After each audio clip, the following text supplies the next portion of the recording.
பாராளுமன்றத்தையாவது 40 ஜெயிப்போம். மயிரை ஜெயிப்பீங்க. 40 தொகுதியும் திமுக கூட்டணி அமோக வெற்றி பெறும்ட்டு நாங்க சொல்லல. டெல்லியில மோடி ஜெயிப்பார் சொன்னால அந்த பத்திரிகையாளர் சொல்லிக்கிறான். அதுல வேற நேத்து எங்களுக்கு ரொம்ப ஆகாத குஷ்பு ஒரு டிவிக்கு பேட்டி கொடுத்துக்குது. தமிழ்நாட்டில் பிஜேபி எத்தனை ஜெயிக்கும்னு கேட்டா ஒரு 24 தொகுதியில் பிஜேபி ஜெயிக்கும் என்பதை தெரிவித்துக் கொள்கிறேன். எவ்வளோ? 24. ரொம்ப கம்மியாக சொல்லியிருக்கிறாங்க. இன்னைக்கு சொல்றேன், மொத்த வேலைச்சேரி மேடையில் உட்கார்ந்துருக்கு. இவங்க தான் திமுக, இதுதான் வேலைச்சேரி. இவங்களை வச்சுட்டு சொல்றேன், தமிழ்நாட்டில் பாரதிய ஜனதா ஒரு தொகுதியில் கூட டெபாசிட் வாங்காது என்பதை யாரும் மறந்துடக்கூடாது. அதை விடுங்க, நம்ம இன்னும் பெச்சையா சொல்லட்டுமா? இன்னைக்கு அரிசிக்கு மூட்டைக்கு 500 ரூபாய் ஏறி போயிருக்கு. இந்த மாசம் வாடகை போய் பொருள் வாங்கலாம் தெரியும், மூட்டைக்கு 500 ரூபாய் ஏறி இருக்கு. உடனே டெல்லியில ஒரு மத்திய மந்திரி சொல்றான், அரிசி விலைலாம் ஏறி போச்சு இந்தியா ஃபுல்லா, ஆகவே நாங்கள் பாரத் அரிசின்ற ஒரு அரிசியை கிலோ 29 ரூபாய்க்கு தரோம். யாருக்கு அதில் பூ சுத்துறீங்க? எங்க தரீங்க 29 ரூபாய்க்கு அரிசி? சரி, அரிசி விலை ஏறி போச்சு, நீங்களே ஏறதுக்கு யார் காரணம்? அரிசி மண்டியில போய் கேட்கிறோம், ஏங்க திடீர்னு மாசத்துக்கு 500 ரூபாய் திடீர்னு மூட்டைக்கு ஏறிச்சுன்னு கேட்டா அந்த அரிசி விற்கிறவர் சொல்றார், என்ன தம்பி பண்றது, நாசமா போனவன் ஆட்சிக்கு வந்தா சாப்பிடுற அரிசிக்கு கூட 18% ஜிஎஸ்டி வரியை மோடி அரசு போட்ட காரணத்தினால் மூட்டைக்கு 500 ரூபாய் ஏறி போச்சு. மந்திரி என்ன சொல்றாரு? வெளி மார்க்கெட்ல அரிசி விலை ஏறிச்சு, ஆகவே நாங்க 29 ரூபாய்க்கு தரோன்றாரு. வெளி மார்க்கெட்ல விலை ஏற காரணம் என்ன? ஜிஎஸ்டி. ஜிஎஸ்டி யார் கொண்டு வந்தது? மோடி. அரிசிக்கு வரி போட்டது யார்? மோடி அரசாங்கம். ஏண்டா நீங்களே வரி போட்டு நீங்களே வரியை ஏற்றிட்டு நீங்களே விலை ஏறி போச்சு வெளியே வந்து பேசுவீங்களா? மனசாட்சின்னு ஒண்ணு இருந்தா சொல்லுங்க. இந்த கூட்டத்தில் யாராவது ஒரு சங்கி எங்கன்னா கேட்டுட்டு இருந்தா அவன் மனசாட்சியில கை வைத்து சொல்லு. சென்னை, காஞ்சிபுரம், திருவள்ளுவர் மூழ்கி போனது இந்த மோடி வந்து எட்டி பார்த்தாரா? நீ கீழே இறங்கி பார்க்க வேணாம். எங்க முதலமைச்சர் மாதிரி சேத்துல நடக்க வேணாம். எங்க தளபதி மாதிரி மழை தண்ணியில நடந்து வர வேணாம். எங்க உதயநிதி ஸ்டாலின் மாதிரி ஒவ்வொரு தெருவுக்கும் நடந்து வர வேணாம். ஹெலிகாப்டர்லயாவது பார்த்திருக்கலாம்ல. ஆனா பிஜேபி கார சொல்றான், தமிழ்நாட்டு மக்கள் மீது மோடி மிகவும் பாசம் வைத்திருக்கிறார். மோடியை போல் தமிழை வளர்க்கவே முடியாது. நான் அதிர்ச்சி ஆயிட்டேன். மோடி எப்போ தமிழ் வளர்த்தாருன்னு. மோடி எப்பொழுதெல்லாம் தமிழ்நாட்டுக்கு வருகிறாரோ அப்பொழுதுதான் தமிழ்லயே பேசுறாருன்னா, இவர் எப்போ தமிழ்ல பேசுறாரு? வீடியோ போட்டு பார்த்தா மோடி தமிழ்ல சொல்றாரு, பெரியோர்களே, தாய்மார்களே, நாமளுக்கு பாரதியார் பிடிக்கும், நாமளுக்கு திருவள்ளுவர் பிடிக்கும், நாம ஊர் மேலே போதுன்னாரு. ஊருக்கு போறாராம். இதெல்லாம் தமிழ் வளர்க்கிறது. இதுல வர ஒரு பொங்கல் வாழ்த்து சொன்னாரியா மோடி? அந்த வீடியோவை போட்டு பார். பொங்கல் வாழ்த்து மோடி சொன்னாராம். அவங்க தமிழ்நாட்டில் கட்சி வளர்க்குறாங்களாம். அவர் சொன்ன வாழ்த்து, தமிழர்களுக்கு அனைவருக்கும் பொங்கலை அமுக்கு. ஓடியா போயிட்டான் ஒருத்தன், நாங்க எங்க பொங்கல் அமுக்கிறதுன்னு. இது சிரிக்கிறதுக்காக சொல்லல, எல்லா விஷயத்திலும் தமிழ்நாட்டை புறக்கணித்திருக்கிறார் மோடி. எல்லா விஷயத்திலும் ரயில்வேல ஆள் எடுத்தாங்க, தமிழனுக்கு வாய்ப்பு இல்லை. ஆர்பார்ல ஆள் எடுத்தாங்க, தமிழனுக்கு வேலை கிடைக்கல. ஏர்போர்ட்ல ஆள் எடுத்தான், தமிழனுக்கு வேலை கிடைக்கல. தமிழ்நாட்டுக்குரிய கேந்திர வித்யாலய பள்ளிக்கு வேலைக்கு ஆள் எடுத்தான், ஒரு தமிழன் இல்ல. 2400 பேர் இன்கம் டேக்ஸ் ஆபீஸ்ல வேலைக்கு ஆள் எடுத்தான், ஒரு தமிழன் இல்ல. மத்திய அரசு நிறுவனத்தில் தமிழனுக்கு வேலை இல்லை. தமிழனை புறக்கணிக்கிறார். ஆனா தமிழ்நாட்டுக்கு ஓட்டு வேணும்ன்றார். என்ன நியாயம்? இவர் தான் இங்க புறக்கணிக்கிறார்னா, கடந்த ஆட்சி என்ன பண்ணுச்சு தெரியுமா? நிறைய யூத் நிக்கிறீங்க, உங்களுக்கு சொல்லிட்டு போறேன். தமிழ்நாடு சர்வீஸ் கமிஷன் ஒன்னு இருக்கு தமிழ்நாட்டுல. தமிழ்நாடு அரசு தேர்வாணையம் பேரு. அந்த மூலமா தான் எக்ஸாம் வச்சு கவர்மெண்ட் வேலைக்கு ஆள் எடுப்பாங்க. எடப்பாடி முதலமைச்சர், ஓபிஎஸ் முதலமைச்சர் இருக்கிற போது திடீர்னு ஒரு 2000 பேர் வேலைக்கு ஆள் எடுத்தாங்க. 2000 பேர் வேலைக்கு ஆள் எடுத்தது 60 இந்திக்காரன் உள்ள வந்துட்டான். 60 இந்திக்காரன் யூபி, ஜார்க்கண்ட், பீகார்ல இருந்து 60 பேர் கவர்மெண்ட் வேலை வாங்கிக்கின்னு கவர்மெண்ட் ஆபீஸ்ல உட்கார்ந்து, ஹே இந்திக்காரன் எப்பறம் உள்ள வந்தானா? அப்பதான் சொல்றாங்க, எடப்பாடியும் ஓ பன்னீர்செல்வம் சட்ட திட்டத்தை திருத்தி தமிழ்நாடு அரசு வேலை வாய்ப்பில் வடநாட்டுக்காரனும் கலந்துக்கலாம் சட்ட திட்டத்தை திருத்திய காரணத்தினால் 60 இந்திக்காரனுக்கு தமிழ்நாட்டில் வேலை கிடைச்சது. இங்க யாராவது அதிமுக ஓட்டு கேட்டா, பிஜேபிக்கு ஓட்டு கேட்டா அவன் ஆற்காடு செருப்பு வாங்கி 6 வாட்டி அடி. பெரிய சந்தோஷமா இருக்கு. ஏன்னா இன்னைக்கு பட்ஜெட் கூட பாத்தீங்கன்னா, என்னைக்கு இந்த திராவிட மாடல் அரசு பொறுப்பேற்று தமிழ்நாட்டின் முதலமைச்சராக தளபதி வந்தாரோ அந்த நாள் முதல் இந்த நாள் முதல் 33 மாதத்தில் திமுக ஆட்சியில் இந்தியாவிலேயே பெண்களுக்கு அதிகம் திட்டம் தந்த ஒரே அரசு திமுக அரசு, நம்முடைய முதலமைச்சர் தளபதி அவர்கள். இன்னைக்கு கேட்கிறார், யாரோ கேட்கிறாங்க, ஸ்டாலின் தான் வராரு, விடியல் தான் தராருன்னு சொன்னீங்களே, ஸ்டாலின் வந்தாரே, விடியல் தந்தாரா? ஸ்டாலின் ஆட்சிக்கு வந்து என்ன செய்தார்? சொன்னதை செய்தாரான்ட்டு யார் கேட்கறதுனா எடப்பாடி பழனிசாமி கேட்கிறார். இதுல கொடுமை என்னன்னா, 3 மாசம் முன்னாடி அதிமுக ஒரு காமெடி நடந்தது. என்ன காமெடினா, எடப்பாடி பழனிசாமிக்கு ஒரு பட்டம் கொடுத்தாங்க. என்ன பட்டம் தெரியுமா? என்ன பட்டம்? எடப்பாடி பழனிசாமி பட்டம் கொடுக்குறாங்க, புரட்சி தமிழன்ட்டு. என்ன பட்டம்? புரட்சி தமிழன்ட்டு எரும மாடு அதை கூட சொந்தமாக தரல, அது சத்யராஜ் பட்டம், அது இவனும் கொடுத்துட்டானுங்க. டே உங்க எடப்பாடி என்ன புரட்சி பண்ணார்? அதிமுக தோணு இதை விட கொடுமை. இன்னைக்கு அதிமுக உங்களுக்கு புரிகிற மாதிரி சொல்கிறேன், ஆனால் யாரும் கோச்சிக்காதீங்க, வேறு வழி இல்லை. கரகாட்டக்காரன் படம் பார்த்தீங்களா? ஏக்கா எல்லாம் பார்த்தீங்களா இல்லையா? நான் மைக்கு சரியில்லாமல் ரொம்ப கத்தி கத்தி பேசுகிறேன். பார்த்தோம்ல கை தூக்குங்க. எல்லாரும் பார்த்துருக்கோம். அந்த கரகாட்டக்கார படத்தில் ஒரு காமெடி வரும். என்ன காமெடினா, ஒரு சிகப்பு கலர் காரை செந்திலம் கவுண்டர் பண்ணி தள்ளின்னு போவாங்க. ஞாபகம் வந்துச்சு. அந்த காரோடைய வரலாறை கவுண்டர் பண்ணி சொல்லுவார். என்ன தம்பி இப்படி கேட்டீங்க, இந்த காரை யார் யார் வச்சிருந்தா தெரியுமான்ட்டு பட்டியல் போட்டு சொல்வார். இந்த காரை கவர்ச்சி நடிகை சொப்பன சுந்தரி வச்சிட்டு இருந்ததுன்னு. திருப்பி செந்தில் கேட்பார் காதில் போய், இப்போ சொப்பன சுந்தரி யார் வச்சுன்னுக்கிறான்ட்டு. இது காமெடி கரகாட்டக்காரன் படத்தில் பார்த்தது. ஆனால் இன்னைக்கு உண்மை என்ன தெரியுமா? அதிமுகவை எவன் வச்சுங்கிறான்னு அதிமுகனுக்கே தெரியாது. ஒரு ஏழை எடப்பாடி கிட்டக்குது, ஒரு ஏழை சசிகலா கிட்டக்குது, ஓபிஎஸ் காம மட்டும் வச்சுன்னுங்கிறாரு. அது ஒட்டுமா ஒட்டாதானே தெரில. கேட்டா இவன் சொல்றான் பாராளுமன்றத்தை 40 ஜெயிப்போம், மயிரை ஜெயிப்பீங்க, 40 தொகுதியும் திமுக கூட்டணி அமோக வெற்றி பெறுன்ட்டு நாங்க சொல்லல. டெல்லியில மோடி ஜெயிப்பார் சொன்னால அந்த பத்திரிகையான சொல்லிக்கிறான். அதுல வேற நேத்து எங்களுக்கு ரொம்ப ஆகாத குஷ்பு ஒரு டிவிக்கு பேட்டி கொடுத்துக்குது. தமிழ்நாட்டில் பிஜேபி எத்தனை ஜெயிக்கும்னு கேட்டா ஒரு 24 தொகுதியில் பிஜேபி ஜெயிக்கும் என்பதை தெரிவித்துக் கொள்கிறேன். எவ்வளோ? 24. ரொம்ப கம்மியாக சொல்லியிருக்கிறாங்க. இன்னைக்கு சொல்கிறேன், மொத்த வேலைச்சேரி மேடையில் உட்காந்துருக்கு. இவங்க தான் திமுக, இதுதான் வேலைச்சேரி. இவங்களை வச்சுட்டு சொல்கிறேன், தமிழ்நாட்டில் பாரதிய ஜனதா ஒரு தொகுதியில் கூட டெபாசிட் வாங்காது என்பதை யாரும் மறந்துடக்கூடாது. என்ன காரணம்?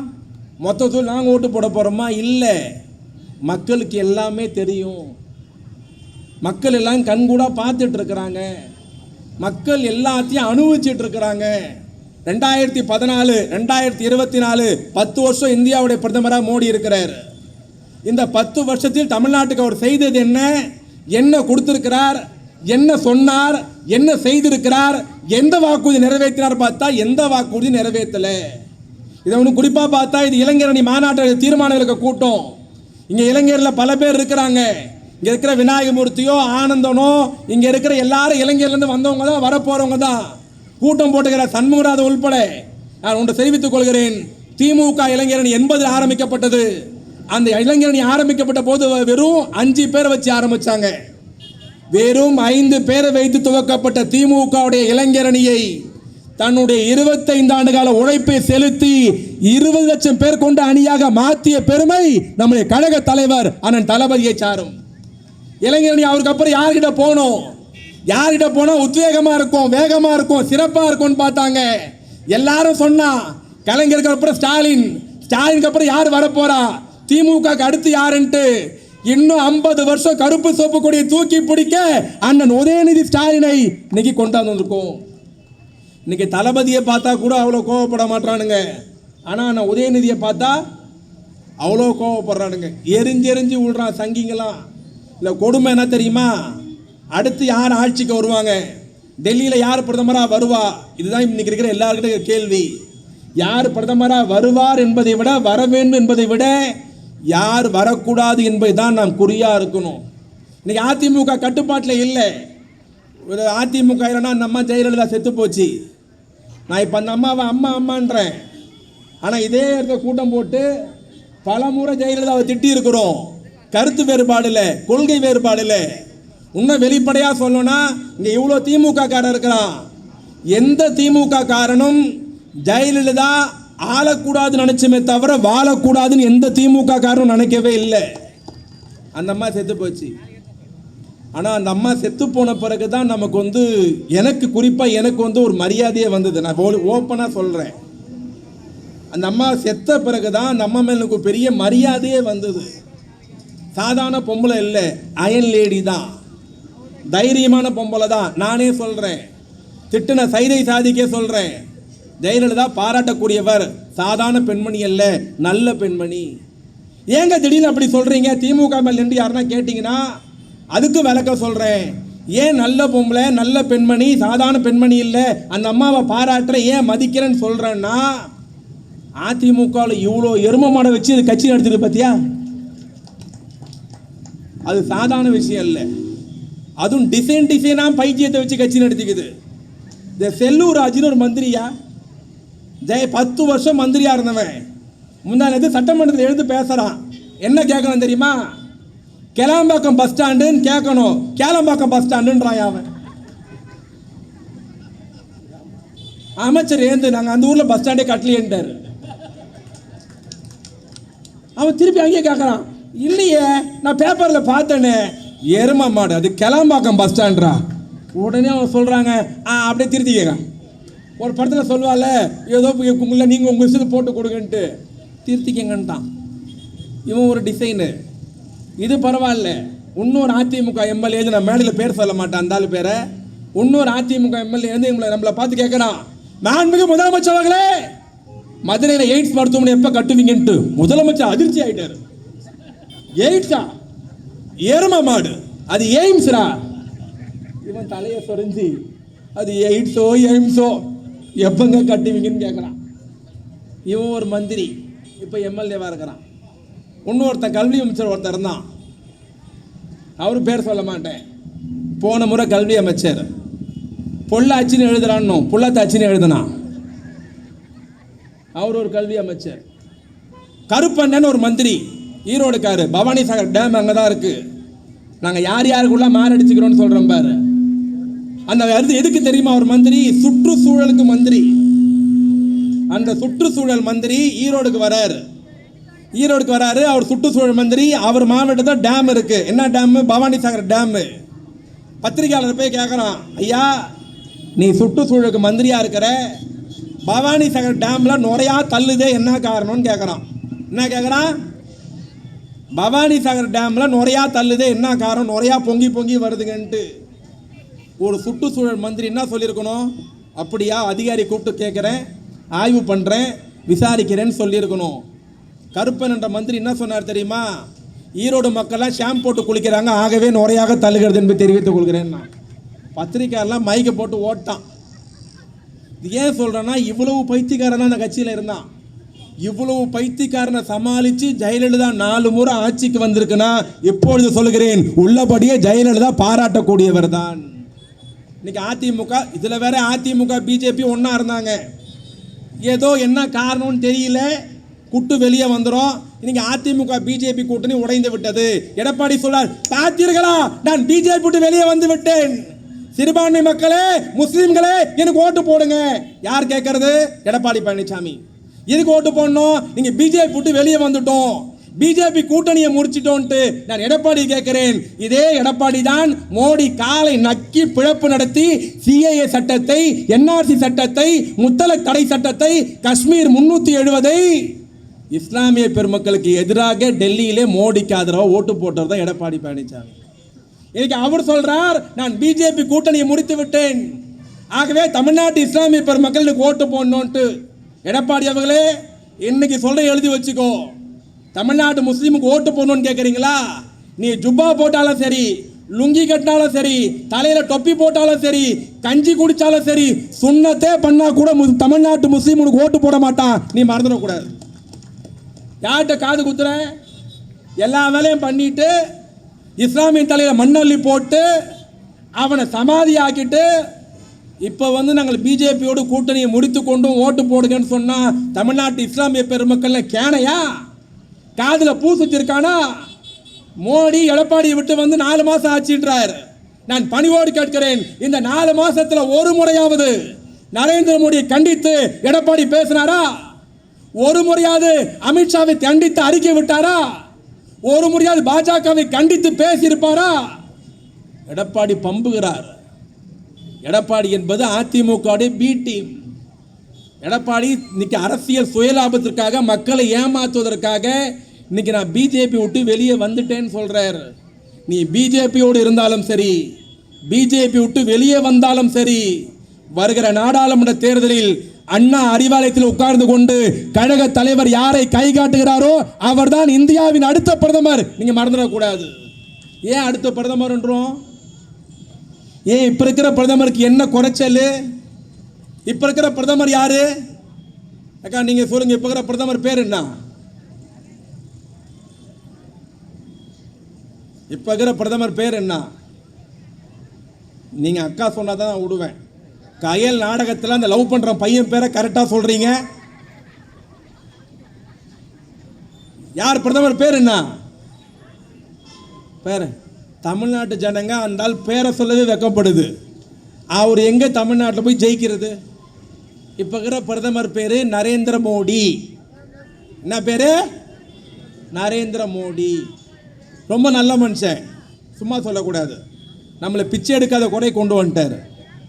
உண்மையா இல்லையா? ஓகே, நம்ம ஜாலியாகவே பேசின்னு போவோம். இங்கே இவ்வளோ பேர் இருக்கிறீங்க, எல்லார் வீட்டில் சிலிண்டர் இருக்குல்ல? சிலிண்டர் இருக்கா இல்லையா? யார் யார் உள்ள சிலிண்டர் இல்லை அவங்க மட்டும் கை தூக்குங்க. இல்லாதவங்க வீட்டில் ஆத்தியா எல்லாரும் வீட்லேயும் சிலிண்டர் இருக்கு. இனிமேல் கூட்டம் நடத்தினா ஒரு சிலிண்டர் காலி சிலிண்டர் எடுத்துன்னு மேடையில் வைங்க. எல்லார் வீட்டில் இருக்குல்ல? எவ்வளோ ஒரு சிலிண்டரு? எவ்வளோ? 1200 ரூபாய் இருந்தது. இப்போ எலெக்ஷனுக்காக 200 ரூபாய் குறைச்சி 960 ரூபாய். கரெக்டா? இன்னைக்கு என் பொண்டாட்டிக்கு வாங்கி கொடுத்தேன், அதனால தெரியும். எவ்வளோ? 960. 2014 மன்மோகன் சிங் ஒரு பிரதமர் இருந்தார் தெரியுமா? டர்பன் கட்டிக்கிட்டு தாடி வச்சுக்கின்னு இப்படி கையாட்டுவார். படித்த மனுஷன், நல்ல மனுஷன். அவர் பிரதமராக இருந்து கடைசியாக 2014 கீழே இறங்குற பொழுது ஒரு சிலிண்டர் விலை 350 ரூபாய். எவ்வளோ? சத்தமாக சொல்லுங்க. 350. இப்போ எவ்வளோ? 1600 சொல்லுங்க. இது ஏமாத்து தான் 960. 350 ரூபா வைத்த சிலிண்டர் இப்போ 1200. எங்க போறது? இதே தமிழ்நாட்டில் அதிமுக பிஜேபி கூட்டம் இருந்தது, கூட்டணியில் இருந்தாங்க. நரேந்திர மோடி தமிழ்நாட்டுக்கு வந்தார் ஓட்டு கேட்கறதுக்கு. எல்லாரும் டிவியில் பார்த்தோம். அந்த நரேந்திர மோடி ஓட்டு கேட்டு வரபோது வண்டலூரில் கூட்டம். வண்டலூர் நரேந்திர மோடி ஸ்பீச்சுன்னு யூடியூப்பில் போட்டால் வந்துடும். மேடையில் அண்ணன் கபில மாதிரி மோடி உட்காந்துருந்தார், சேகர் அண்ணன் இடத்துல எடப்பாடி உட்காந்துருந்தார், பாஸ்கர் அண்ணன் இடத்துல ஓபிஎஸ் உட்காந்துருந்தார். நல்லா கவனிக்கணும். அந்த கூட்டத்தில் மோடி பேசினதை நான் அப்படியே சொல்லவா வேணாம்? சொல்லுங்க. அப்போ மோடி சொன்ன மாதிரி அப்படியே சொல்லணும்னா எல்லா அக்காவும் கை தட்டுங்க பார்க்கலாம். நடுவில் அக்கா கை தட்ட மாட்டேங்குது. மோடி வந்தார். இதில் இன்னொரு நீ கலக்குக்கா, நீ எழுதிட்டு கை தட்டுற. நீ மேடையில் மோடியும் எடப்பாடி பழனிசாமி உட்காந்துருந்தாங்க சொன்னல. எடப்பாடி பழனிசாமி நரேந்திர மோடியை ரொம்ப நேரம் சிரிச்சு பேசுறாங்க. ரொம்ப நேரம் சிரிச்சு பேசுறாங்க. இவரது குசு குசுண்டாரு, அவரது குசு குசுண்டாரு, சிரிக்கிறாங்க. ரொம்ப நேரம் பவலா காட்டுறாங்க. எதிரில் இருந்த எல்லா வீடியோவாக எடுத்துனேக்கிறான், போட்டோவா எடுக்கிறான். எதிரில் இருந்த அதிமுக தொண்டன், பாரா நம்ம தலைவர் எடப்பாடியை மோடி கூட எவ்வளோ நெருக்கமாகறாரு, என்ன மாதிரி சிரிச்சு பேசுறாங்கன்ட்டு. கொடுமை என்னன்னா, மோடிக்கு இங்கிலீஷ் தெரியாது, எடப்பாடிக்கு ஹிந்தி தெரியாது. பேசு ஒன்று மோடி பேசுவார். நாங்கள் வந்தார், இப்படிலாம் கையாட்டினார். எதிர்க்கிற அதிமுக தொண்டை இவன் மோடி பேசுறாருன்னா அவர் பேசுனது அப்படியே பேசி காமிக்கிறேன். ஓகேவா? ஓகே. அவர் வந்தார். பாயோ बहनों, मेरे प्यारे मित्रों, गरीब का बेटा हूं, सत्ता में आऊंगा, एक सिलेंडर 300 रुपये को देऊंगा. எடப்பாடி கொண்டு பொருளை கைத்தட்டா நாம பேசுறாருப்பா. என்னையா சொன்னாரு? தமிழில் சொல்லுவாங்க கேளுன்னா புரியல. அவர் இப்போ தமிழில் ஒருத்தன் சொன்னான், பெரியவர்களே தாய்மார்களே, ஏழை தாயின் மகன் வந்திருக்கிறேன். நான் ஆட்சிக்கு வந்தால் ஒவ்வொரு சிலிண்டரையும் 300 ரூபாய்க்கு தருவேன். எவ்வளோக்கு? 300. இப்போ எவ்வளோ கொடுக்கறேன்னு சொன்னது? எவ்வளோ கொடுக்கறது? இந்த புரட்டாசி மாதம் நம்ம பெருமாளுக்கு நாமம் போடுவோம். ஞாபகதா? முதல்ல நான் சின்ன வயசாக சொல்லி என் கூட படித்த பசங்களாம் நாமம் போட்டு கையில் சொம்பு எடுத்துன்னு வீட்டுக்கு போய் கோவிந்தா கோவிந்தான்னு கத்துவாங்க. இப்போல்லாம் யாரும் கத்துறதில்ல, கூச்சப்படுறானுங்க. எல்லாம் வீட்டுக்குள்ளேயே முடிச்சுக்கிறேன். இப்போது அந்த புரட்டாசிக்கு நாமம் போடுறது, பெருமாளுக்கு போடுறது நம்ம நல்லா இருக்கணும்ன்ட்டு. ஆனால் நம்மளை எவனா ஒருத்தர் ஏமாற்றிட்டான், ப்ராடு பண்ணிட்டான்னா நம்ம சென்னை பாஷையில் சொல்லுவோம், மச்சான் நாமம் போட்டான்டா நமக்குன்ட்டு. நாமத்துக்கு எத்தனை கோடு? எத்தனைக்கா? 3. நடுவில் இருக்கிற கோடு என்ன கலரு? சிலிண்டர் என்ன கலரு? மோடி ஒரு சகப்பை போட்டார் நமக்கு 1. ஓகேவா? லைனில் இருக்கீங்களே 1. அதே கூட்டத்தில் மோடி சொல்றார், என்ன சொன்னார் தெரியுமா? मेरे नौजवानों, कांग्रेस ने देश को बर्बाद कर दिया, भाजपा ने सरकार बनाएगी, पेट्रोल डीजल 40 रुपए को देंगी. ஐயோ 40 ரூபாய்க்கு பெட்ரோல் தரானா? எவ்வளோக்கு தரேன்னாரு? இப்போ எவ்வளோ? இப்போ இது ஜென் சப்ஜெக்ட், நீங்கள் தான்ப்பா சொல்லணும். தரேன்னு சொன்னது கொடுக்கறது. நாமத்துக்கு 2வது கோடு போட்டாச்சு. இப்போ 3வது கோடு தான் ரொம்ப முக்கியமான கோடு. கேட்குறவன் கேனையன் தெரிஞ்சா கேஆர் விஜா கோண்டியில் கேடிவி தெரிஞ்சு வந்தாள். ஆமாம், நான் இங்கே இருக்கிற விநாயகமூர்த்தி, சேகரண்ணா, பாஸ்கரண்ண, கபிலன் எல்லாம் தஞ்சாவூர் பை எலெக்ஷனில் இருக்கிறோம். திடீர்னு 5 மணிக்கு டிவியில் ஒரு ஃப்ளாஷ் நியூஸ் போச்சு. என்னன்னா 8 மணிக்கு மோடி டிவியில் பேசுகிறார், எல்லாம் பாருங்கன்னா. நாங்களாம் அதிர்ச்சி ஆகிட்டோம். இவர் மைக்கில் தானே பேசுவார்னா டிவியில் பேசுகிறாருன்ட்டு 8 மணிக்கு நாங்கள் எல்லாம் ஒரு டிவி ஒரு ரூமில் தான் தங்கியிருந்தோம். டிவி இதில் போய் உட்காந்தோம். 8 மணி டிவியில் வந்து மோடி வந்தார். எப்படி தெரியுமா இருந்தார்? அப்படியே சோகமாக, அப்படியே டல்லாக இருந்தார். கவுண்டர் மணி கரகடகர படத்தில் செந்தியில் பார்த்து சொல்லுவான், நீ எப்பப்போ எப்படி எப்படி டைப்பாக மொழிப்பெண்ணுக்கு தெரியும்டான்ட்டு. அந்த மாதிரி மோடி சோகமாக வந்தார். 2017 ஆகஸ்ட் மாதம் 27ஆம் தேதி டிமானிட்டேஷன் அப்படின்னு யூடியூப்பில் போட்டால் வந்துடும். அவர் டிவியில் பேசுனது என்ன சொன்னார் தெரியுமா? டிவி எதிரில் வந்தார், அப்படி பார்த்தார். அவர் சொன்னதை அப்படியே சொல்கிறேன். भाइयों बहनों मेरे प्यारे मित्रों, देश बचाऊंगा, आतंकवाद खत्म करूंगा, काला धंधा बाहर लेको आऊंगा, 500,000 रही चलेंगे मैरापो चिन्नो.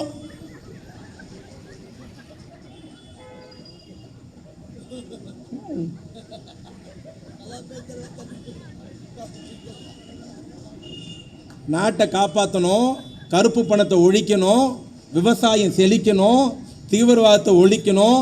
ஆகவே இன்னைக்கு நைட்டு 12 மணியிலிருந்து 500,000 செல்லாதுன்னாரு. சொன்னாரா இல்லையா? எங்கள் அக்காவுக்கு அதிர்ச்சி ஆயிடுச்சு. வீட்டுக்காருக்கு தெரியாமல் கடுகு டப்பாவில் 2 500 நோட்டு வச்சுருந்தேன், இருந்தாலும் செல்லாதுன்ட்டாருன்ட்டு சொல்லிட்டு மோடி சொன்னார். அந்த ஸ்பீச்சில் அப்படியே இருக்கு. அவர் சொன்னது அப்படியே சொல்கிறேன். பாயோ பहनो, मुझे 40 दिन टाइम दो, 40 दिन में काला धंधा खत्म करूंगा, एक के अकाउंट में 15 लाख डालूंगा. ஐயோ 5 லட்ச ரூபாய் போடுறானாண்டி. அவ்வளோதான். எங்கள் வீட்டாண்ட சந்திராக்கான ஒரு அக்கா இருந்தது. அது நேராக போய், தம்பி மோடி 5 லட்ச ரூபாய் போடுறாராம். அவர் 5 லட்ச ரூபா போட்டாருன்னா எதிர் வீட்டு செல்வி வாங்கின மாதிரியே நானும் கூட வாங்கணும்ச்சு. அவங்க வீட்டுக்கார் போன வருஷம் செத்தே போயிட்டார். அறந்துருச்சு. என்னது அறந்துருச்சு. நானும் கூட வாங்க முடியல. ஏன்னா ஒரு 5 லட்சம் போடல. 3வது கோடு. இப்போ நாமம் போட்டாச்சா? நாமம் போட்டால் என்ன சொல்லணும்? நீங்கள் சத்தமாக சொன்னால் தான் விடுவேன். மோடி ஆட்சிக்கு அவ்வளோதான். நீ லேண்ட் டெபாசிட் வாங்கி தமிழ்நாட்டில் கட்சி வளர்த்து நம்மளை எப்படிலாம் ஏமாத்தினாருங்க. நான் சிரிக்கணுன்ற காலம் சொல்லலை, நான் எதுவுமே கேலி கிண்டல் பண்ணலை, நடந்தது தானே சொல்லியிருக்கேன். ஏன் நடக்காது சொல்லியிருக்கிறேன்னா? பெட்ரோல் விலை என்ன இன்னைக்கு, டீசல் விலை என்ன, அதை விடுங்க. நம்ம இன்னும் பெச்சியாக சொல்லட்டோமா? இன்றைக்கி அரிசிக்கு மூட்டைக்கு 500 ரூபாய் ஏறி போயிருக்கு. இந்த மாதம் வாடகை போய் பொருள் வாங்கலாம் தெரியும், மூட்டைக்கு 500 ரூபாய் ஏறி இருக்குது. உடனே டெல்லியில் ஒரு மத்திய மந்திரி சொல்கிறான், அரிசி விலைலாம் ஏறி போச்சு இந்தியா ஃபுல்லாக. ஆகவே நாங்கள் பாரத் அரிசின்ற ஒரு அரிசியை கிலோ 29 ரூபாய்க்கு தரோம். யாருக்கு அதில் பூ சுத்துறீங்க? எங்கே தரீங்க 29 ரூபாய்க்கு அரிசி? சரி, அரிசி விலை ஏறி போச்சு, நீங்களே ஏறதுக்கு யார் காரணம்? அரிசி மண்டியில் போய் கேட்குறோம், ஏங்க திடீர்னு மாதத்துக்கு 500 ரூபாய் திடீர்னு மூட்டைக்கு ஏறிச்சுன்னு கேட்டால் அந்த அரிசி விற்கிறவர் சொல்கிறார், என்ன தம்பி பண்ணுறது, நாசமாக போனவன் ஆட்சிக்கு வந்தான், சாப்பிட்ற அரிசிக்கு கூட 18% ஜிஎஸ்டி வரியை மோடி அரசு போட்ட காரணத்தினால் மூட்டைக்கு 500 ரூபாய் ஏறி போச்சு. மந்திரி என்ன சொல்றாரு?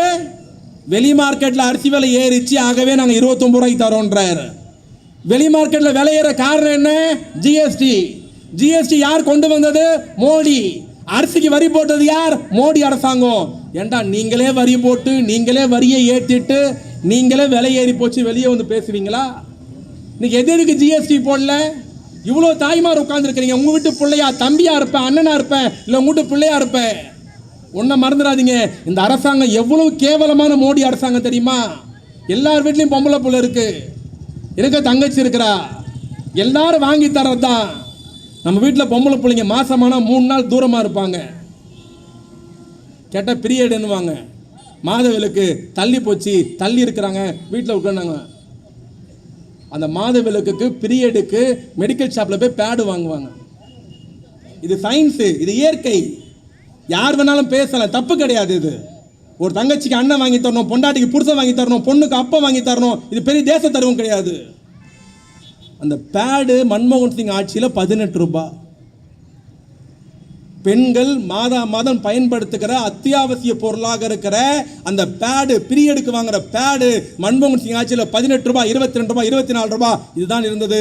பெரியவர்களை, தாய்மார்களே, அந்த பேடுக்கு 22% ஜிஎஸ்டி வரியை போட்டது ஆளுகிற நரேந்திர மோடி அரசாங்கம். நீங்க மறந்து விடக்கூடாது. நீங்களாம் பேசலாமா? பெண்கள் அன்றாட யூஸ் பண்ற பொருளுக்கு ஜிஎஸ்டியா? இதான் பெண்களை காக்கிற லட்சணமா? நம்ம இவ்வளோ பேர் உட்காந்து கேபிள் டிவி பார்க்குறோம்.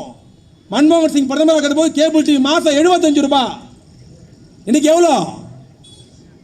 250 ரூபா. கரெக்டா? 300 ரூபாய். 75 ரூபாய் கொடுத்த மன்மோகன் சிங் எங்க? கேபிள் டிவி 300 ரூபாய்க்கு இருக்கிற மோடி எங்க? ஜியோன்னு ஒரு ஃபோன் வந்தது. அதை விட பேங்க் அக்கௌண்ட்டு.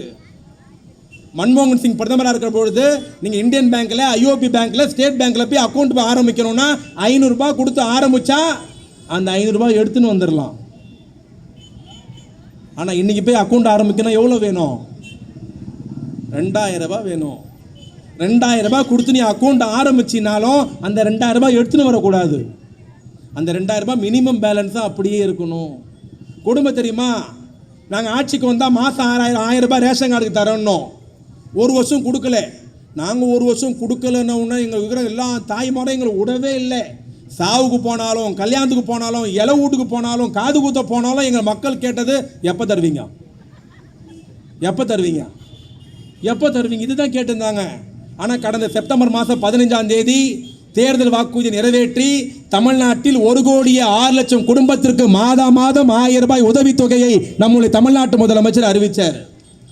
செப்டம்பர் 15க்கு 1000 ரூபாய் போட்டோம். 16ஆம் தேதி காலை 8 மணிக்கு எங்கள் வீட்டுக்கு வந்து ஒரு அக்கா கதவு தட்டுது, டமால் டமால். காலையிலே வந்து என்ன காணோம் பா, என்னப்பா உங்கள் தலைவர் இப்படி பண்ணிட்டாருந்துச்சு. எங்கள் தலைவர் என்ன பண்ணாருன்னு எல்லாருக்கும் 1000 ரூபாய் போட்டுக்கிறா, எனக்கு மட்டும் 450 ரூபா போட்டுக்கிறாருந்துச்சு. என்னடா வம்பா போச்சு, எல்லாருக்கும் 1000 ரூபாய் போட்டு உனக்கு மட்டும் 450 ரூபா போட்டாருன்னா பாரு அக்கௌண்ட்டில் 450 ரூபா தான் இருக்குன்ட்டு. இதுக்கு என்ன பதில் சொல்கிறதுனே தெரியல. சரி 10 மணிக்கு வாங்கிட்டு 10 மணிக்கு போய் அந்த பேங்க் மேனேஜர்கிட்டே போனோம், புக்கை எடுத்துட்டு, யோ 1 கோடி பேருக்கு 1000 ரூபாய் போட்டிருக்காரு, எல்லாருக்கும் 1000 ரூபாய் வந்திருக்கு, ஏன் இந்த அம்மாவுக்கு மட்டும் 450 ரூபா வந்துக்குதுன்னு. அவர் ரொம்ப கிண்டல் பிடிச்சி அவனா சொன்னான் தெரியுமா? தம்பி உங்கள் தலைவர் 1000 ரூபாய் தான் போட்டாரு, ஆனால் மோடி 6 ரூபாய் எடுத்துக்கிறாருன்ட்டான். புரியல இன்னும். இந்த அம்மா பேங்க் அக்கௌண்ட் ஓப்பன் பண்ணிச்சு, மினிமம் பேலன்ஸை மெயின்டைன் பண்ணல, ஆகவே ஒரு மாதத்துக்கு 60 ரூபாய் பெனால்ட்டி. அந்த அம்மா 10 மாதம் மெயின்டைன் பண்ணல, 10 மாதத்துக்கு 6 ரூபாய் பிடிச்சிக்கணும்னுச்சு. ஏய் அப்போ தான் சொன்னேன், ஏழைங்க ஒரு மாதமாவது நல்லா சாப்பிடணும். என் தலைவன் 1000 ரூபாய் கொடுத்தா அந்த 1000 ரூபாயிலையும் 6 ரூபாய் திருடின மோடி எப்போரா நாட்டு மக்கள் மன்னிப்பாங்கன்ட்டு. அதான் தலைவர்ன்றது. இந்த செய்தி உடனே தமிழ்நாட்டு முதலமைச்சர் காதுக்கு போகுது. பேங்க்கில் பணம் போடுறோம், மினிமம் பேலன்ஸ் இல்லைன்ட்டு பேங்க்காரன் பிடிச்சிக்கிறான்ட்டு உடனே சத்தம் போட்டார். நான் போடுற 1000 ரூபாயில இருந்து பேங்க்காரன் 10 பைசா கூட பிடிக்கக்கூடாது சட்டம் போட்டவர் தமிழ்நாட்டு முதலமைச்சர். இன்னைக்கு 1000 ரூபாய் வந்துட்டு இருக்கு. ஏன் சொல்கிறேன்னா, ஏதோ சொல்கிறான், நடிகையை கூப்பிட்டு வரான். 10 வருஷம் என்ன பண்ணீங்கன்னு கேட்குறோம். நாங்கள் 10 வருஷம் டெல்லியில் இருந்தோம், அதையும் சொல்லிட்டு போயிடுறேன். நாங்கள் 10 வருஷம் டெல்லியில் இருந்தோம், மீனம்பாக்கத்தில் பாலம் கட்டினோம். நாங்கள் 10 வருஷம் டெல்லியில் இருந்தோம், கத்திப்பாறாவில் பாலம் கட்டினோம். நாங்கள் 10 வருஷம் டெல்லியில் இருந்தோம், கோயம்பேட்டில் பாலம் கட்டினோம், பாடியில் பாலம் கட்டினோம். நாங்கள் 10 வருஷம் டெல்லியில் இருந்தோம், சென்னையில் மெட்ரோ ட்ரெயினை கொண்டு வந்தோம். நாங்கள் 10 வருஷம் டெல்லியில் இருந்தோம், ஓஎம்ஆர் கடற்சால் பல்கலைக்கழகம் கொண்டு வந்தோம். நாங்கள் 10 வருஷம் டெல்லியில் இருந்தோம், திருவாரூரில் மத்திய பல்கலைக்கழகம் கொண்டு வந்தோம். நாங்கள் 10 வருஷம் டெல்லியில் இருந்தோம், திருச்சியில் மத்திய பல்கலைக்கழகம் கொண்டு வந்தோம். நாங்கள் 10 வருஷம் டெல்லியில் இருந்தோம், செந்நாட்டு வரி ரத்து பண்ணோம். நாங்கள் 10 வருஷம் டெல்லியில் இருந்தோம், 2500 கோடியில் சேது கால்வாய் திட்டம் கொண்டு வந்தோம். 10 வருஷம் டெல்லியில் இருந்தோம். எந்த காங்கிரஸ்காரன் தமிழை ஆட்சி மொழி ஆக்க மாட்டேன் நானோ அதே காங்கிரஸ்காரனை பாராளுமன்றத்தில் உட்கார வைத்து நம் தாய்மொழியாம் தமிழ் மொழியை செம்மொழி என்று அறிவிக்க வைத்த தலைவர் டாக்டர் கலைஞர். நாங்கள் டெல்லியில் இருந்தபோது 10 வருஷம் நாங்கள் டெல்லியில் இருந்தபோது கொஞ்சத்தை மட்டும் சொல்லியிருக்கிறேன். ஆனால் 10 வருஷம் மோடி டெல்லியில் பிரதமராக இருக்கிறார். தமிழ்நாட்டு மக்களுக்கு என்ன செய்திருக்கிறார்? இப்போ வெள்ளம் வந்தது ஒரு 1.5-2 மாதம் முன்னாடி. இந்த வெள்ளம் ஏன் வந்தது? நைட்டு 2 மணிக்கு செம்பரப்பாக்கம் ஏரியை திறந்து விட்டதால் வந்ததா? இல்லை. அந்த செம்பரப்பாக்கம் ஏரி நிரம்பரக்கூடாதுன்னு 3 நாள் தொடர்ந்து கண்காணித்து 2000, 6000, 8000, 10,000, 12,000ட்டு ஒரே சீராக தண்ணி திறந்து விட்டுக்கிட்டே இருந்தாங்க. ஆனால் ஒரே நாள் நைட்டில் 48 சென்டிமீட்டர் மழை பெய்ததால் தண்ணி உள்வாங்கலை, எல்லாமே முழுகி போச்சு.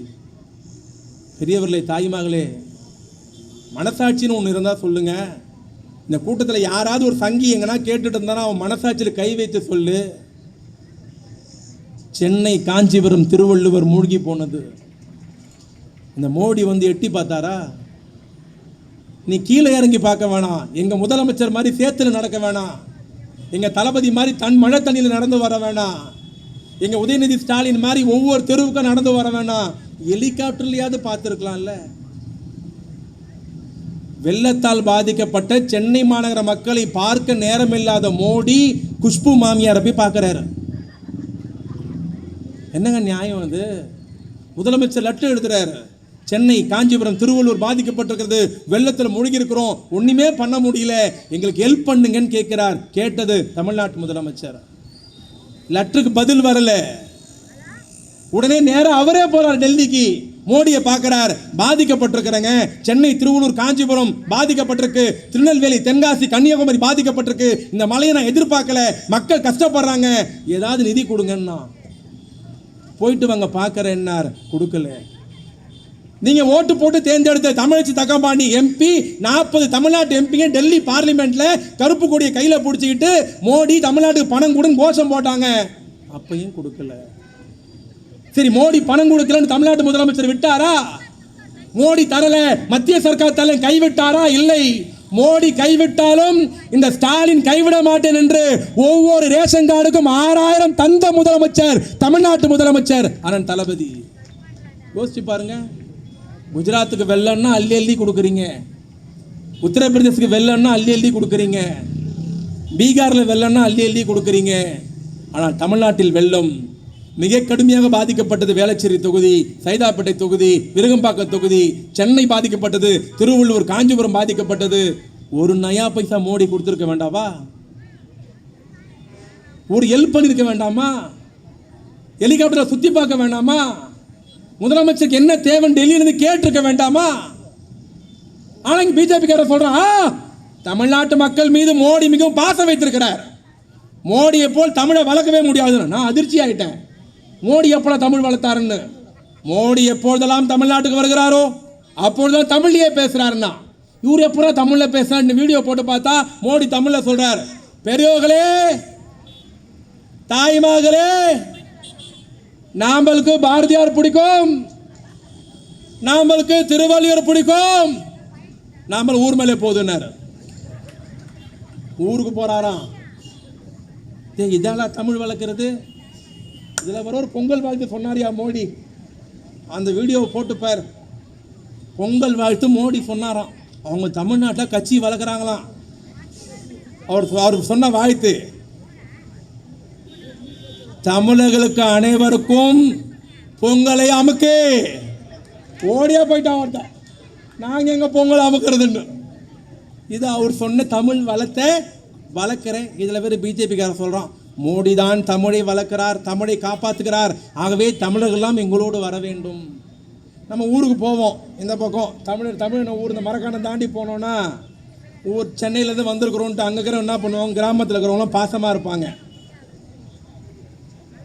கோழி அடித்து குழம்பு வைக்கணுன்ட்டு வீட்டில் இருக்கிற பையன்கிட்ட சொல்லுவாங்க, டேய் தோட்டத்தில் மேலே கோழியை போடுறான்ட்டு. பையன் தோட்டத்தில் போய் கோழியை போய் நான் மைக்க வச்சா கூப்பிடுவான். அப்படிலாம் கூப்பிட முடியாது. பையன் கோழிக்கிட்ட போய் பண்ணுவான். கோழி நினச்சிக்குமா நம்ம ஜாதிக்காரன் வந்திருக்கான், நம்மளை மாதிரியே பேசுகிறான், இவங்கிட்ட போனால் நம்ம சேஃபாக இருக்கணும். கோழி வந்து கையில் மாட்டினா அது எங்கே இருக்கும், எங்கே இருக்கும்? குக்கரில் தான் இருக்கும். அமித்ஷா தமிழ் பேசுகிறாரு, நம்ம அவர்கிட்ட போனால் நம்ம எங்கே இருப்போம்? பிச்சை தான் எடுக்கணும். இது வந்து சிரிக்கிறதுக்காக சொல்லல, எல்லா விஷயத்திலும் தமிழ்நாட்டை புறக்கணித்திருக்கிறார் மோடி. எல்லா விஷயத்திலும் ரயில்வேல ஆள் எடுத்தாங்க, தமிழனுக்கு வாய்ப்பு இல்லை. ஆர்பாரில் ஆள் எடுத்தாங்க, தமிழனுக்கு வேலை கிடைக்கல. ஏர்போர்ட்டில் ஆள் எடுத்தான், தமிழுக்கு வேலை கிடைக்கல. தமிழ்நாட்டுக்குரிய கேந்திர வித்யாலய பள்ளிக்கு வேலைக்கு ஆள் எடுத்தான், ஒரு தமிழன் இல்லை. 2400 பேர் இன்கம் டேக்ஸ் ஆபீஸில் வேலைக்கு ஆள் எடுத்தான், ஒரு தமிழன் இல்லை. மத்திய அரசு நிறுவனத்தில் தமிழனுக்கு வேலை இல்லை. தமிழனை புறக்கணிக்கிறார். ஆனால் தமிழ்நாட்டுக்கு ஓட்டு வேணும்ன்றார். என்ன நியாயம்? இவர் தான் இங்கே புறக்கணிக்கிறார்னா, கடந்த ஆட்சி என்ன பண்ணுச்சு தெரியுமா? நிறைய யூத் நிற்கிறீங்க, உங்களுக்கு சொல்லிட்டு போகிறேன். தமிழ்நாடு சர்வீஸ் கமிஷன் ஒன்று இருக்குது தமிழ்நாட்டில். தமிழ்நாடு அரசு தேர்வாணையம் பேர். அந்த மூலமாக தான் எக்ஸாம் வச்சு கவர்மெண்ட் வேலைக்கு ஆள் எடுப்பாங்க. எடப்பாடி முதலமைச்சர் ஓபிஎஸ் முதலமைச்சர் இருக்கிற போது திடீர்னு ஒரு 2000 பேர் வேலைக்கு ஆள் எடுத்தாங்க. 2000 பேர் வேலைக்கு ஆள் எடுத்தது 60 இந்திக்காரன் உள்ள வந்துட்டான்.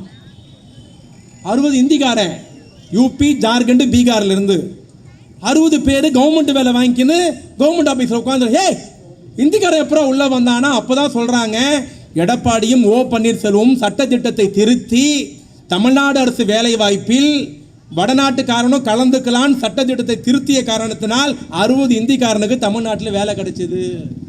இங்கே யாராவது அதிமுக ஓட்டு கேட்டா, பிஜேபிக்கு ஓட்டு கேட்டா அவன் ஆற்காடு செருப்பு வாங்கி 6 வாட்டி அடி. சாதாரணமாக விடாத. இங்கே ஒரு தமிழன் போய் ஜார்க்கண்டில் வேலை வாங்க முடியுமா? இங்கே ஒரு தமிழன் போய் பீகாரில் கவர்மெண்ட் வேலை வாங்க முடியுமா? இங்கே ஒரு தமிழன் போய் படித்த காலேஜ் ஸ்டூடெண்ட் போய் யூபியில் வேலை வாங்க முடியுமா? ஆனால் மோடியின் பேச்சை கேட்டுக்கொண்டு, ஆர்எஸ்எஸ் பேச்சை கேட்டுக்கொண்டு தமிழ்நாட்டின் சட்டத்திட்டத்தை திருத்தி தமிழ்நாடு தேர்வாணையத்தில் கவர்மெண்ட் சர்வீஸில் கவர்மெண்ட் வேலைக்கு 60 இந்திக்காரன் உள்ள வந்துட்டான். நம்ம வீட்டு பிள்ளைக்கு வேலை கிடைக்கல. நம்ம வீட்டு பிள்ளை கிராஜுவேட் வேலை படிச்சுட்டு சுகியில் வேலை செய்யுது. நம்ம வீட்டு பிள்ளை கொரியரில் வேலை செய்யுது. இந்திக்காரன் தமிழ்நாடு கவர்மெண்ட் ஜாப்ல உட்கார்ந்தான். தளபதி சொன்னார், எனக்கு ஓட்டு போடுங்க, நான் கோட்டைக்கு போன மாற்றி காட்டுவேன்னார். ஓட்டு போட்டீங்க, கோட்டைக்கு போனார். அவர் கோட்டைக்கு போனவன முதல்ல பண்ண வேலை என்ன தெரியுமா? அவர் பண்ண முதல் வேலையே போனவன சட்டம் போட்டார். இனிமேல் தமிழ்நாட்டின் அரசாங்க வேலை எல்லாமே தமிழ்நாட்டில் பிறந்தவனுக்கு மாத்திரம்தான் தருவேன் என்று சொன்ன முதலமைச்சர், தமிழ்நாட்டு முதலமைச்சர். இந்திக்காரனுக்கு வச்சாச்சு ஆப்பு. என்னங்க நியாயம்? வந்து தன்னுடைய சுயநலத்திற்காக எடப்பாடியும் ஓபிஎஸும் தமிழ்நாட்டை கொண்டு போய் அடமான வைத்தார்கள். இன்னைக்கு தமிழ்நாட்டை மீட்டு இந்த 33 மாச திமுக ஆட்சியில் 60,000 பேருக்கு அரசாங்க வேலை கொடுத்த ஒரே முதலமைச்சர் செந்தமிழ்நாட்டு முதலமைச்சர் அண்ணன் தளபதி அவர்கள். பெரியவர்களே, தாய்மகளே, உடனே பணிவோடு கேட்பது, எந்த நடிகை வேணா வரட்டும், எந்த நடிகர் வேணா வரட்டும், யார் வேணாலும் பேசட்டும். இப்போ நான் பேசியிருக்கேன், பாஸ்கர் பேசினார், சூசேகர் பேசினார், கபிலம் பேசினார், சண்முகநாதன் பேசியிருக்கிறார். நாங்கள் பேசுறதை அப்படியே கேட்டு போங்கன்னு சொல்லலை. நான் பேசுறது மட்டும் தான் சரி, நீங்க வாதாட வரல. தயவு செய்து வீட்டுக்கு போய் மல்லிகை கடையில் அரிசி வாங்குற பொழுது, டிவி பார்க்குற பொழுது, நாப்கின் வாங்குற பொழுது, கேஸ் வாங்குற பொழுது, பெட்ரோல் வாங்குற பொழுது, டீசல் வாங்குற பொழுது, வீட்டுக்கு இஎம்ஐ கட்டுற பொழுது, பஜாஜ் கார்டில் ஃப்ரிட்ஜ் வாங்குறோம், மிக்சி வாங்குறோம், டிவி வாங்குறோம், வீட்டுக்கு கடன் வாங்குறோம். ஒரு விஷயம் தெரியுமா? இந்த 4 வருஷத்தில் அந்த இஎம்ஐக்கு வட்டி மட்டுமே 40% மோடி உயர்த்திருக்கிறார். சரி, அது யார்கிட்ட நம்ம கிட்ட வாங்குறாருல வட்டியை, அது யாருக்கு கொடுக்குறாரு? அதானிக்கும் அம்பானிக்கும் கொடுக்குறார். நம்ம கிட்ட இருந்து இஎம்ஐ வாங்கி வட்டியை வாங்கி விலை அதிகமாக்கி அதானிக்கும் அம்பானிக்கும் கொடுக்குற மோடி வேண்டுமா? இல்லை, நம்ம வீட்டு பிள்ளைங்க படிக்கணும்ட்டு மாசம் 1000 ரூபாய் தருகிற தளபதி ஸ்டாலின் வேண்டுமா? முடிவு செய்யுங்கள். வணக்கம்.